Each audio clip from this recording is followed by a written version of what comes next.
கோதுமை மாவு, வரமிளகாத்தூள், மஞ்சத்தூள், உப்பு, பெருங்காயம், கார்ன்ஃப்ளவர் கரைச்சிட்டு, இது வெங்காயத்தாள், இது சில்லி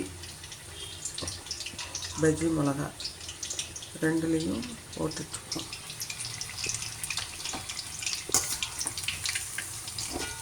இன்றைக்கி கீரை கடையல், பம்கின் சாம்பார், அதை நான் எடுக்கவே இல்லை. அதுக்கு பதிலாக கடல மாவு இல்லைனாலும் நீங்கள் ஹெல்த்தியாக கோதுமை மாவில் போட்டு சாப்பிட்லாங்கிறத காமிக்கிறதுக்கு தான் இதை நான் எடுத்திருக்கிறேன்.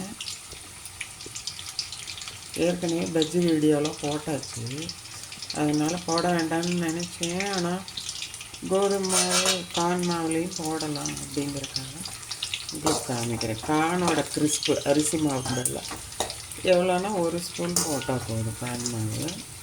கோதுமை மாவு நல்லா ஃபுல்லாக நிறையவே போட்டு கரைக்க வேண்டியது தான்.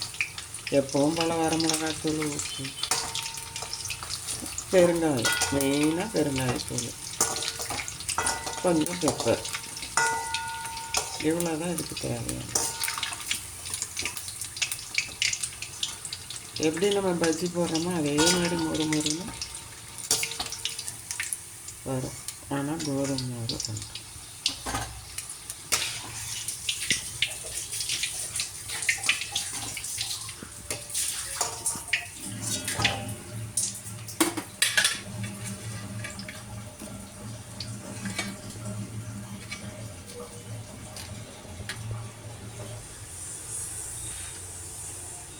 இதே அந்த வெங்காயத்தாளோட வெங்காயம் இருக்கும் இல்லையா, அது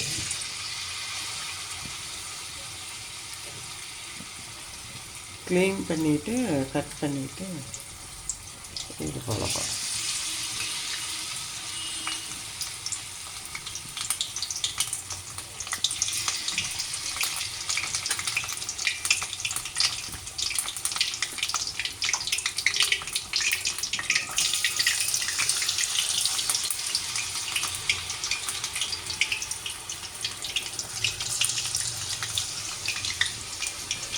பெங்களூரில் குளிர் கொள்ளுது. அதான் நாங்கள் ஃப்ரிட்ஜுக்குள்ளே இருக்கோம், வீட்டுக்குள்ளார இல்லை. அதை போல் இருக்குது, என்ன பண்ணுறது. அதனால் ஏதாவது காலையில் அப்பளத்துக்கு பதிலாக இது மாதிரி போட்டு அதோடு சாப்பிட்டேன். பம்கின் சாம்பார், கீரை கடைகள், பொரியலுக்கு பதிலாக இது.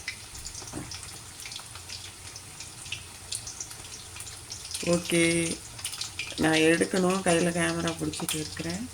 ஃபுட்டை என்ஜாய் பண்ணுங்கள், செய்து பாருங்கள். தேங்க்யூ ஃபார் வாட்சிங். சப்ஸ்கிரைப் பண்ணிட்டு பாருங்கள். ஓகே.